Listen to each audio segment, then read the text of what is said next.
Estamos em Perafita, no Cabo do Mundo, e esta é uma das paisagens mais icónicas da área metropolitana do Porto. A refinaria petrolífera de Matosinhos, ou de Lessa, Perafita, ou como muitos ainda a designam, como a refinaria da Sacor, o nome da empresa que esteve envolvida na sua criação no final dos anos 60. Foi exatamente em 1970 que a refinaria foi inaugurada. E ao longo destes 50 anos marcou também esta paisagem, nomeadamente à noite, quando as altas chaminés iluminadas conferem um aspecto muito interessante. Aquilo que alguns, enfim, brincando, designam como a Manhattan do Porto. Mas por estes dias, e meio século depois de entrar em elaboração, foi anunciado o encerramento da refinaria. Vale a pena conhecer a sua história.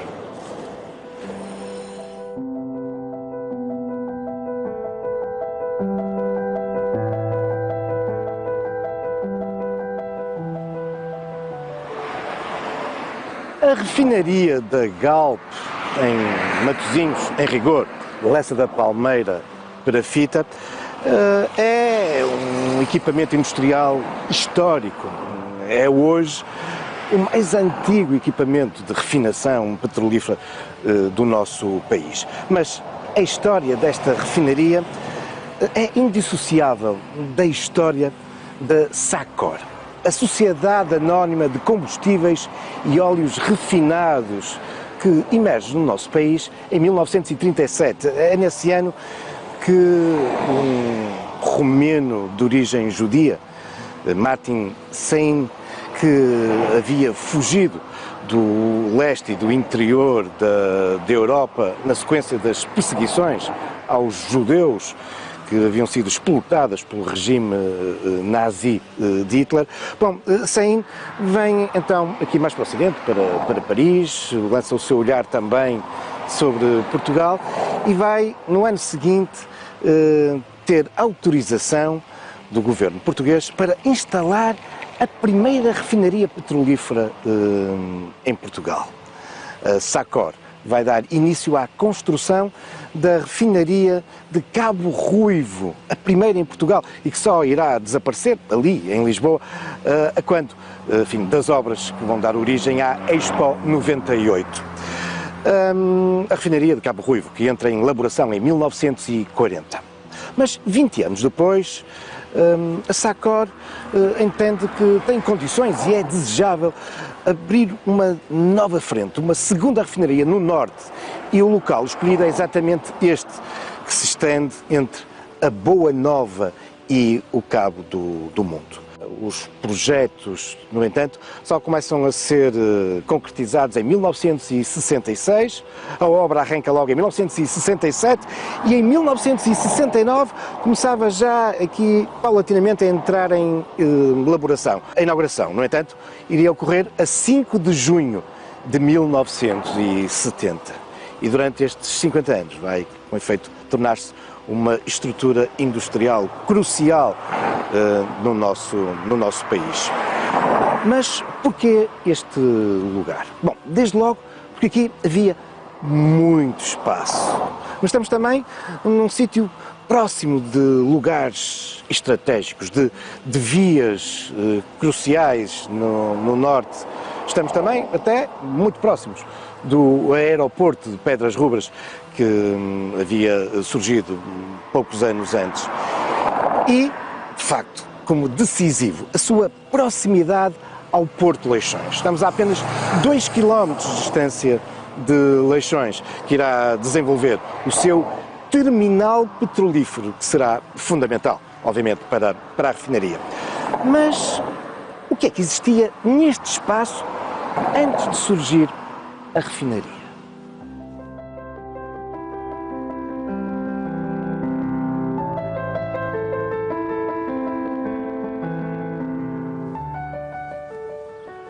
Os 290 hectares iniciais ocupados pela refinaria da Sacor, depois conhecida também como da Petrogal, hoje da Galp, 290 hectares, que com o passar dos anos acabariam por se alargar a 400 hectares, bom, vão ocupar uns terrenos que eram marcadamente rurais. E mais do que rurais, uns terrenos que durante séculos eram marcados pelo seu isolamento. Mesmo há 50 anos, quando a refinaria nasce, estávamos longe de Lessa da Palmeira. Foi nestas últimas décadas que a cidade cresceu aqui em direção à Boa Nova. E por isso, durante muito, muito tempo, este era de facto um sítio quase inóspito, longínquo. No final do século XIX, temos algumas narrativas das pessoas que vinham a banhos a Lessa e que em jericos, as famosas jericadas, se deslocavam aqui até à Boa Nova ou até ao Cabo do Mundo. Esta era também por isso uma terra que era muito utilizada pelo seu isolamento como fator de inspiração de pintores e poetas. Caso de António Nobre, e por isso temos aqui este conjunto escultórico do poeta desaparecido tragicamente com tuberculose em 1900, mais as suas musas, ele que tantas vezes cantou nos seus sonetos a Boa Nova. Ora, lugar longínquo, mas muito marcado pela ruralidade. Estes terrenos entre a Boa Nova e o Cabo do Mundo tinham pequenas concentrações, pequenas quintas rurais, nomeadamente no lugar do Ródão, um topónimo que ainda subsiste. E eram extensos campos de milho e outras produções que se prolongavam mesmo até junto do mar. E ainda hoje, apesar desses terrenos agrícolas terem desaparecido com a refinaria, ainda hoje, dizia, aqui, junto ao mar, encontramos alguns curiosos vestígios dessas marcas de ruralidade. É o caso, por exemplo, das ruínas de um antigo moinho de vento. Aproveitando também estas características não só rochosas, mas também de algum domínio visual sobre o mar. Estamos, nomeadamente, numa zona que se eleva de um modo significativo sobre as águas do Atlântico. E isso vai ser também aproveitado com outro objetivo.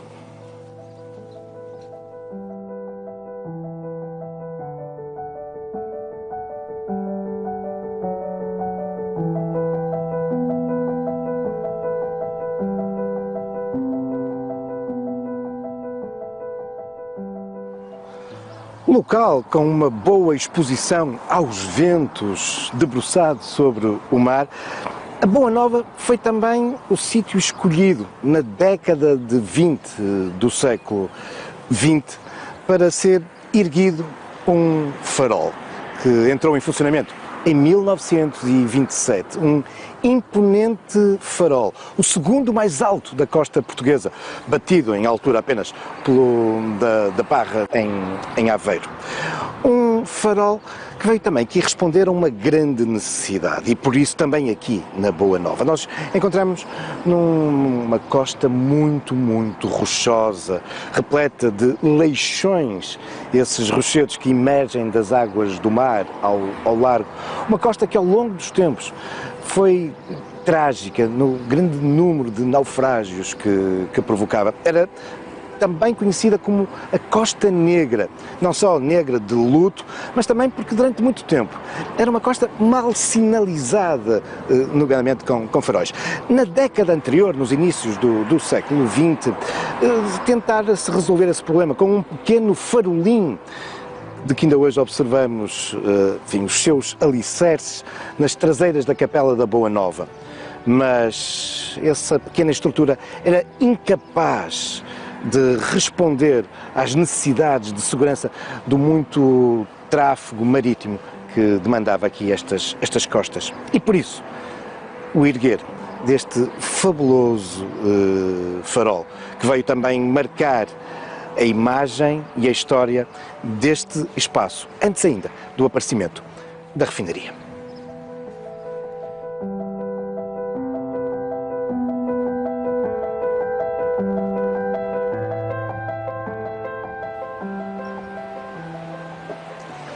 Estes desabitados, extensos, longínquos e ermos terrenos entre a Boa Nova e o Cabo do Mundo, onde se vai construir a refinaria, eram de facto caracterizados então por essas extensas matas, dunas e campos agrícolas que, como vos dizia, se estendiam aqui até ao mar. Aliás, uma das características da refinaria é exatamente ter esta grande frente marítima. Um extenso areal que, na primeira metade do século XX, vai ganhar uma curiosa designação: a Praia do Aterro. E do aterro porquê? Bom, porque é exatamente um aterro aquilo que aqui domina. É possível que muita gente que nos nossos dias frequenta este areal nunca se tenha percebido que afinal estas dunas, esta falésia que se debruça sobre a praia, afinal não é natural. Esta falésia é artificial e resulta de um aterro, da deposição aqui de toneladas e toneladas e toneladas de sedimentos, de areias e terras. Algumas pessoas têm consciência disso e acham que esta designação praia do aterro resulta dos trabalhos de regularização dos terrenos onde foi erguida a refinaria e que por isso esses revolvimentos de terra foram arrastados até aqui junto ao mar, dando origem a este aterro e a esta falésia. Mas não, a origem do aterro não é essa, mas é até mais surpreendente. Temos que recuar umas décadas anteriores à construção da refinaria, mais precisamente aos anos entre 1932 e 1940. É também um período decisivo na construção de uma outra importantíssima estrutura, também industrial, do norte de Portugal, uma estrutura portuária. A doca número 1 do Porto de Leixões. De facto, o Porto de Leixões, o maior porto artificial do nosso país, tinha tido uma primeira fase, edificada nos finais do século XIX, entre 1885 e 1895, os extensos paredões que entraram pelo mar dentro. Mas agora, na primeira metade do século XX, como vos dizia, entre 1932 e 1940, entra-se numa nova fase da construção do porto. Um porto que já não entra pelo mar dentro, mas por terra dentro, aproveitando a antiga foz e estuário do rio Lessa, que desaguava até aí calmamente entre Matosinhos e Lessa da Palmeira, vai ser aberta então a doca número 1. Mas para isso foi necessário alargar imenso o rio e aprofundar o seu leito. Foram retiradas toneladas e toneladas de areias. Foram transportadas para onde? Para aqui. O aterro.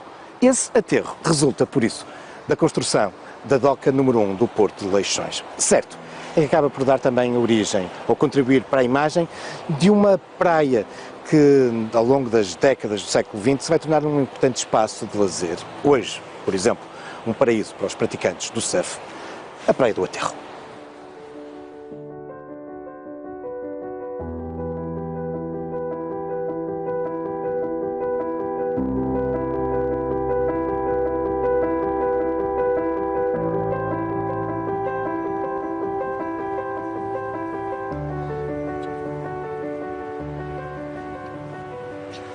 As excelentes características de lazer e de turismo desta costa vão ser acentuadas ao longo do século XX. E há um momento crucial nesta história, que decorre, grosso modo, entre 1958 e 1970, o ano em que entra em funcionamento a refinaria. E este é o período que coincide com a presidência na Câmara Municipal de Matosinhos, de um homem com uma enorme sensibilidade para estas temáticas, para estas potencialidades e, claramente, um homem muito à frente do seu tempo. O engenheiro Fernando Pinto de Oliveira. Só para termos uma ideia daquilo que foi a sua ação e do seu sonho de transformar esta costa do concelho de Matosinhos e muito especialmente esta costa entre Lessa da Palmeira e Perafita como um importante destino turístico, vejam algumas das marcas que ainda hoje são incontornáveis na oferta do lazer e do turismo da região do Porto e que se lhe devem a ele. Bom, desde logo, este espaço onde me encontro, classificado como monumento nacional, uma peça incontornável quando falamos da arquitetura contemporânea portuguesa. O Salão de Chá da Boa Nova, da autoria, então, de um jovenzinho arquiteto aqui de Matosinhos, Álvaro Cisa Vieira. Mas a concepção deste salão de chá aqui no meio dos penedos da Boa Nova, debruçados sobre o mar, é apenas uma peça, talvez, enfim, a pièce de résistance do seu vasto programa, onde teve o cuidado de envolver sempre importantes arquitetos, nomeadamente Fernando Távora, que era na época o grande nome da designada Escola de Arquitetura do Porto. Mas deve-se também a Fernando Pinto de Oliveira, para lá aqui do Salão de Chá da Boa Nova, para lá da Piscina das Marés, igualmente da autoria de Cisa Vieira. Deve-se também o transformar da Quinta da Conceição num grande parque público, também com uma piscina de Cisa, também com um fabuloso corte de ténis. A ele se deve também a aquisição por parte da Câmara Municipal da Quinta de Santiago, que se virá a tornar num importante espaço, não só de lazer, mas espaço cultural. A ele se deve o ter trazido para Lessa da Palmeira o centro hípico do Porto, que se tornará também numa referência, ou a criação, por exemplo, do Parque de Campismo de Angeiras, na época considerado dos melhores parques de campismo da Europa. E tudo isto associado a uma intensa programação cultural nestes espaços, contribuindo para a sua dinamização como espaços de lazer e espaços turísticos. Foi, de facto, um homem marcante. E como é que tudo isto se vai articular com a refinaria petrolífera?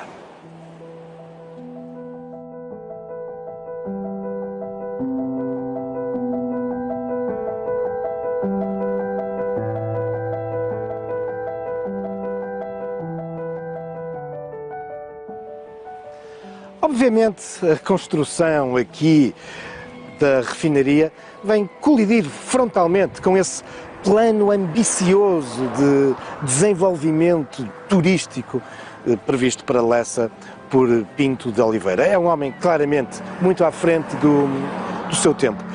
A Câmara Municipal tem conhecimento destas intenções da SACOR em 1961 e a partir daí e até ao final do seu mandato, Pinto de Oliveira vai desenvolver um combate, talvez o combate da sua vida, do qual vai sair perdedor. Um combate procurando evitar a construção da refinaria. O Presidente da Câmara queria e percebia, obviamente, a importância da refinaria aqui na região, mas ele desejava que esta estrutura fosse colocada mais no interior, mais próximo de Pedras Rubras e um pouco mais para norte. Aqui, na frente marítima, junto a Lessa, de facto, vinha, enfim, obstaculizar aquele que era o seu grande projeto de desenvolvimento turístico para a região. Ele conta com alguns importantes aliados, gente igualmente de grande sensibilidade, como era o caso do presidente do Porto de Leixões da época, o engenheiro Schreck, que de resto havia também convidado Fernando Távora para alguns dos arranjos da zona envolvente ao Porto de Leixões, nomeadamente aqueles que nós hoje conhecemos como os nós da A28, da ponte sobre o Porto de Leixões. De facto, do ponto de vista urbanístico, uma peça muito interessante, permitindo, enfim, que o Porto de Leixões fosse cercado por uma mancha arbórea. Conta também Pinto de Oliveira, enfim, com a solidariedade de muitos arquitetos, mas o adversário é muito poderoso. Não nos podemos esquecer que, embora a SACOR fosse uma empresa privada, o regime corporativista da ditadura do Estado Novo, obviamente era muito protecionista, e nomeadamente em torno destas empresas monopolistas. E ainda por cima, a SACOR contava com gente muito poderosa do regime, gente muito próxima do ditador Oliveira Salazar. Caso, por exemplo, de Daniel Freitas do Amaral. Sim, pai de uma figura que se irá depois evidenciar após o 25 de abril de 74, Freitas do Amaral. Ora, o pai era um deputado da nação, era o líder em Guimarães do Partido Único, a União Nacional, e era, de facto, o vice-presidente da SACOR. Mas, acima de tudo, tinha sido o secretário de Oliveira Salazar no tempo em que este fora Ministro das Finanças. É por isso alguém com muito poder e muito próximo do ditador. Aqui, em Matosinhos, Pinto de Oliveira tenta travar o processo. Desloca-se várias vezes até Lisboa, chega a ser recebido por Salazar, mas perante a sua insistência deixa de ser recebido. E, aliás, isto acabará por fazer com que, em março de 1970, Pinto de Oliveira não seja reconduzido como presidente da Câmara Municipal de Matosinhos. Estamos, obviamente, num Estado Novo, não havia eleições autárquicas, os presidentes eram nomeados pelo regime e Salazar não quis que Pinto de Oliveira continuasse a ser o presidente da Câmara. Poucos meses depois, em junho, a refinaria era aberta, mas já sem a presença de Pinto de Oliveira, que é relegado para funções muito mais secundárias. 4 anos depois, o 25 de abril de 74, vem trazer um novo regime, mas Pinto de Oliveira é olhado como um antigo presidente do Estado Novo, da ditadura. E por isso, incompreendido por uns, incompreendido por outros, irá falecer a 1 de março de 1975 e cair muito injustamente no esquecimento, tendo em conta a fabulosa obra que desenvolveu.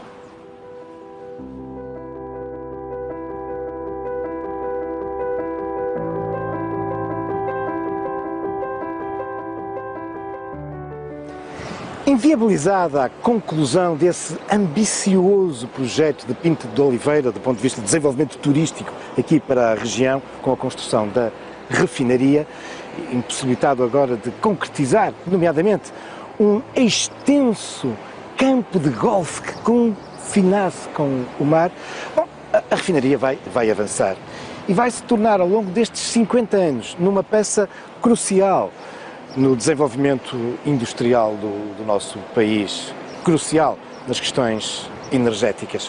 No auge da sua produção, há cerca de 10 anos, a refinaria aqui da Boa Nova refinava bem mais de 5 milhões de toneladas de petróleo por ano. Mas, fruto dos desenvolvimentos destes últimos anos, de uma clara aposta na descarbonização, no recorrer a energias alternativas, anuncia-se então o encerramento deste vasto e histórico espaço industrial. O que é que vai surgir no seu lugar? Bom, isso serão já outros factos, quem sabe algumas lendas, necessariamente futuros caminhos da história.